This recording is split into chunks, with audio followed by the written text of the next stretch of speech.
All right, now it is time for the Berkshire Edge on air. You can find the Berkshire Edge, theberkshireedge.com, of course, 24 hours a day, 7 days a week. And we have Marcy and David joining us again this morning. Happy Halloween, you two. Happy Halloween. David will be here in 30 seconds, but he's here. He's just getting his computer. So I'll start, and he will join us. Well, all right. We'll wait for David to join us. We'll start off. Though. We can start on the first story if you'd like. Yeah, what's interesting is that here in Falls Village, there was a vigil after what happened in Pittsburgh, which was attended by over 100 people, and it was very quickly organized. And the first story that we have to talk about is the vigil for Pittsburgh planned by the Jewish Federation of the Berkshires. Right. It's Thursday. There was a vigil. There have been some other vigils in the Berkshires. So I know there was a synagogue in Great Barrington that held something on Saturday evening. Saturday? No. Yes. What day was the shooting? The shooting was Saturday morning, so they had something Saturday evening. But this is this one is an interfaith vigil that was organized by the Jewish Federation of the Berkshires. And I spoke to the executive director yesterday about it, and she said it was amazing that this was a coming together of the whole interfaith community, and it came together. Everyone wanted to participate. They're holding it at a synagogue in Pittsfield, a large synagogue in Pittsfield, which they thought it was appropriate that it should be in a synagogue, so that people feel what the fear of going into a synagogue these days. But so this is really going to be very large, I think. So I don't know whether you were implying that it was it was long coming because they didn't pull it together until. Oh no, not at all. No, that was not the implication. It was just that it's a really good thing to do at this time, and the more people, the merrier. And one of the really just how important it is to congregate. Well, I'll show you with actual for Falls Village for individual residents to put this together in Falls Village and draw of 120 people in about 6 hours is absolutely amazing. And it just shows the necessity and the timeliness. No, it has nothing to do with that whatsoever. Right. And in Falls Village, it has to be interfaith.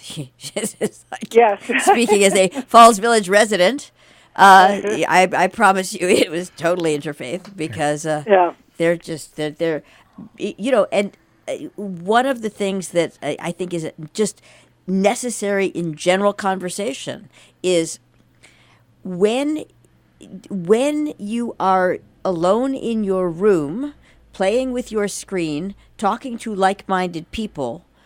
You end up in a very, very, very bad shape because there's nobody out there saying, hey, that's not right. That's not right, or that view has been sort of debunked, or. And you get into your own little echo chamber, right? With others, where everybody is reinforcing each other, right? And terrible things happen. Terrible. Yeah.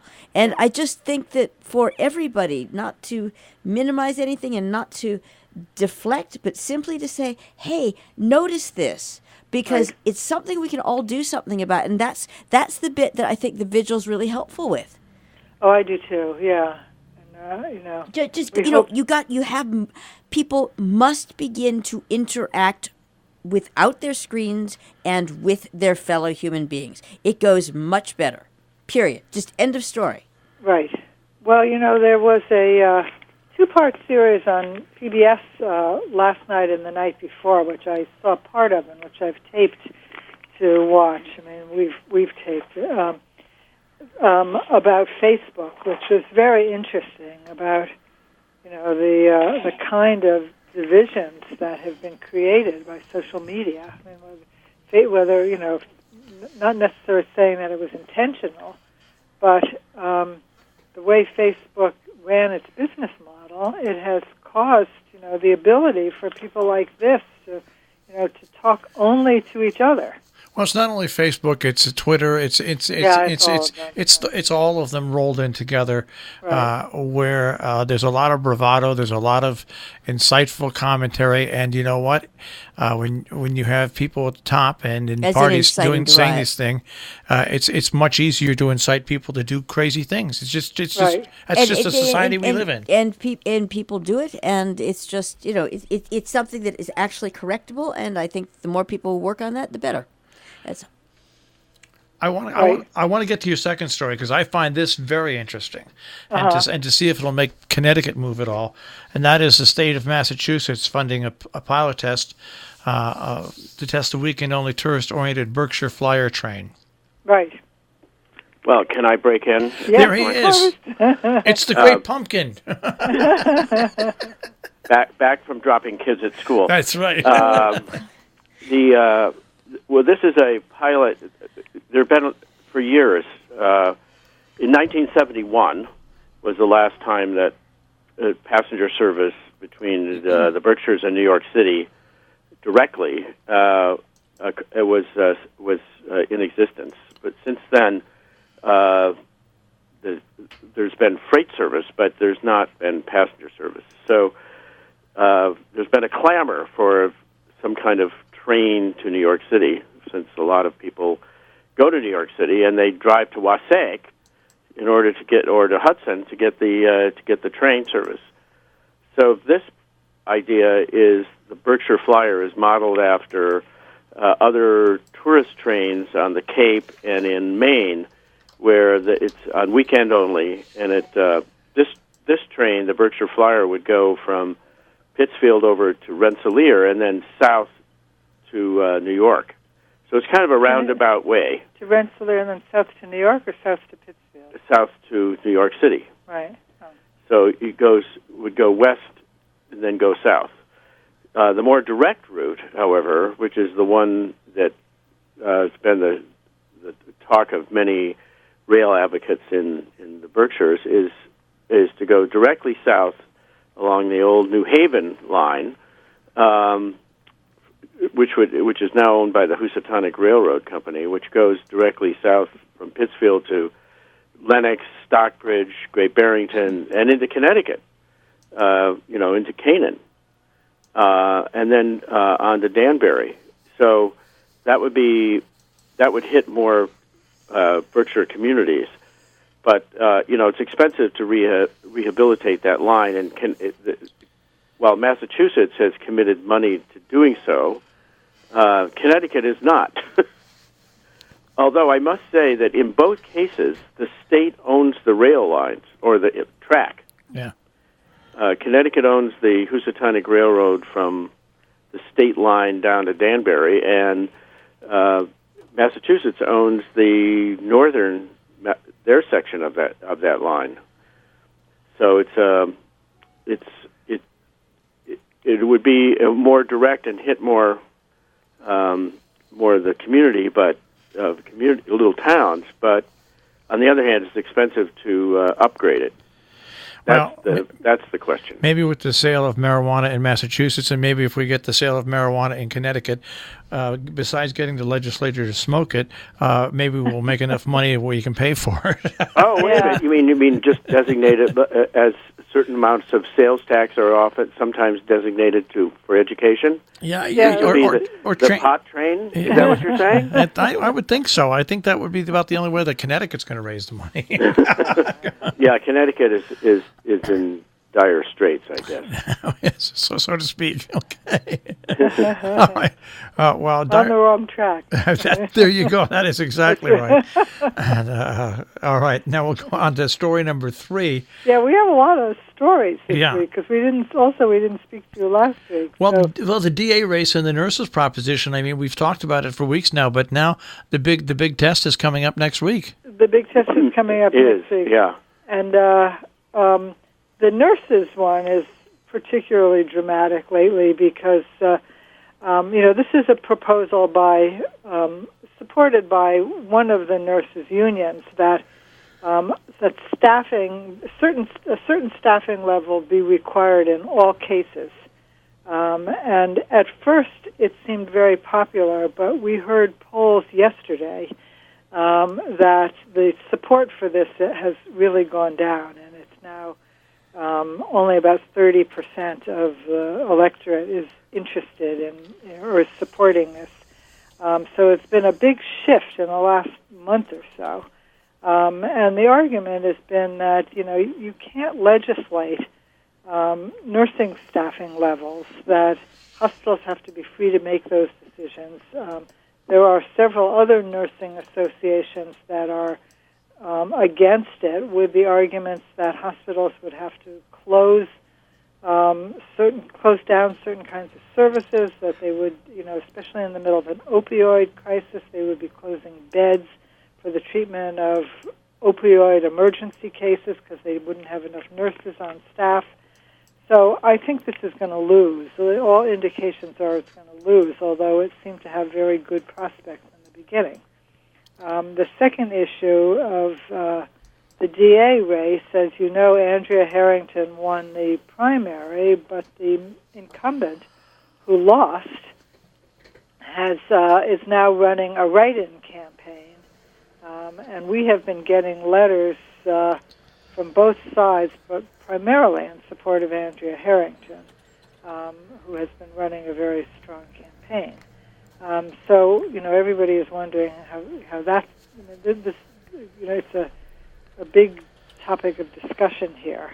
Well, as someone who ran a campaign for the Board of Education and ran as not as a Democrat or Republican or an independent, but just a petitioning candidate, and I was on the ballot, okay? You didn't have to write my name. It was I lost by a little over 100 and some votes to a very strong Democratic candidate, and I know write-in? What? Was he a write-in? No, they were on the ballot, the regular Democratic ballots. So, right. And and it's that much harder if you're a write-in. Never mind, if you're not on the ballot and somebody has to write in your name, it's really very. In Amenia, it happened. I think it was Amenia, where somebody did a write-in campaign to become the town Department of Public Works head, and they won. But it's a very hard thing to do. It really is. Yeah. Well, but in this case, it's interesting. This is interesting for no other reasons. For one, Andrea Harrington is being supported by a network of women who have been politically very astute and successful in getting their candidates elected. In fact, the mayor of Pittsfield is one of the products of this network, and she's endorsed Andrea, of course. And so I would not underestimate it. It's kind of under the radar a little bit, but it's there. On the other hand, the so-called incumbent. We must say that in this case, the longtime district attorney David Capeless resigned a few months ago in order to get his deputy and designated heir appointed acting DA. And so he's the candidate that's going to be in a write-in, who's the write-in candidate. Excuse me. So this is an unusual situation. And it's unusual in that the original DA actually filed papers to run again in February, and then he resigned in March. So he was trying to throw everybody off track. So he filed papers that he was going to run, and then suddenly he announced he was resigning, and he was appointing his deputy to be the incumbent. So, so it's been kind of tricky. Well, I've got to say that you can't. Well, the women who are backing Andrea Harrington, not only women, but it's the organizers are effective. Nevertheless, you can't underestimate the political machine, the long-time political machine in Pittsfield. The GOP, which is Democratic and has, Democrats, and they are, they're not to be not to be sneezed at. So that's the GOBN, the Good Old Boys Network. Yes, it sure is. Pittsfield has been run by that for ever since. Well, it goes way back to General Electric running the town. That's all I can say. All right. So, we have about 6 minutes left, and we have. Oh, that's all. Well, okay. We have a bunch of stories still to go. I mean, and people have to go to the edge and read them. That's right. That's right. What we cover is just a fraction, is what you'll find at the BerkshireEdge.com. But you've got this profile that's coming up. Oh yes, this is a very interesting woman, Mary Loeb Gendler, and this is really just kind of a break from the Sturm und Drang of everyday life to contemplate a woman who has led a contemplative life, really, who graduated from college, wasn't sure what she was going to do, went to a lecture given by a rabbi named Everett Gendler, fell in love with him and married him, and they have been living in the Berkshires for a very long time. But she became a rabbi's wife in New Jersey, but they have been political activists all their lives, and they traveled to Selma with Martin Luther King. They have been supporting other kinds of causes, but they, in 1995, when they started to retire, they went to Asia. They eventually went to Tibet. They became very involved in the plight of the Tibetan people. And for the last 20 years, they have been supporting the cause of the Tibetans who are trying to free themselves from Chinese domination. And they have become very good friends with the Dalai Lama, who we have a photo of the Gendlers and the Dalai Lama lighting Hanukkah candles together in 1995. But this is a lovely story of a woman who has led a meaningful life, who has always cared and always been concerned, always found causes that made a difference. So it's a lovely profile of people who have convictions and who have stuck by them through their whole lives. All right. Now, they also had a 4-part series on addiction, and now the author wrote a finale for this. Yes, she did, Sheila Clary. And the finale, actually, is she went to a journalism class.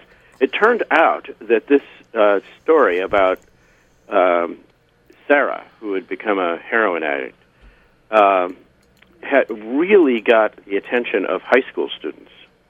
And so Sheila, the author, went to conducted a journalism class in the high school, in which the students were asking the most intriguing questions and perceptive questions about how you write a story such as this, and how you get at a story where you're not revealing the identity of this person, but you're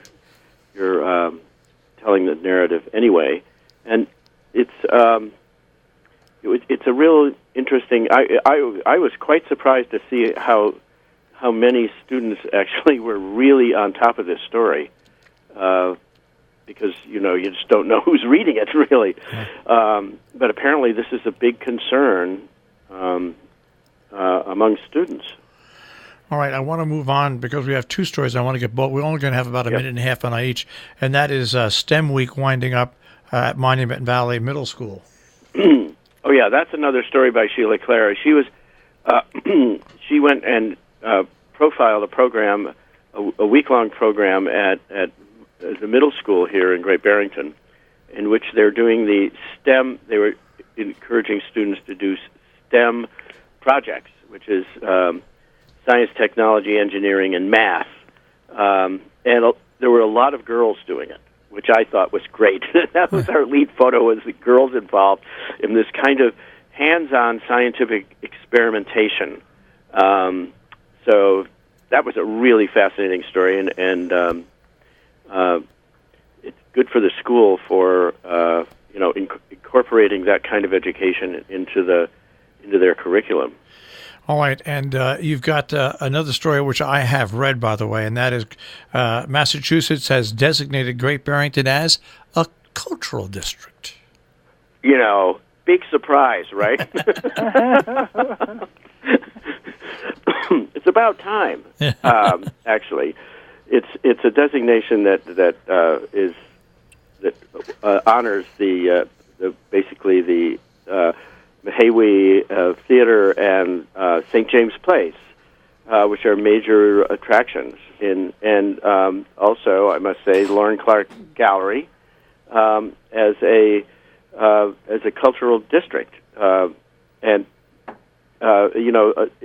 it's a designation that Great Barrington deserves, I think, especially in the Berkshires, which is whose reputation and character really has focused on cultural venues such as Tanglewood and Jacob's Pillow and the theaters. I also think it helps that Great Barrington is compact in a town and the way it's laid out, and from one end of the town to actually from the Mahawi to the St. James Place is not a very large walk. So it's the whole. I think it's the whole atmosphere of the town that helps with that as well. Yeah, it's true. It is.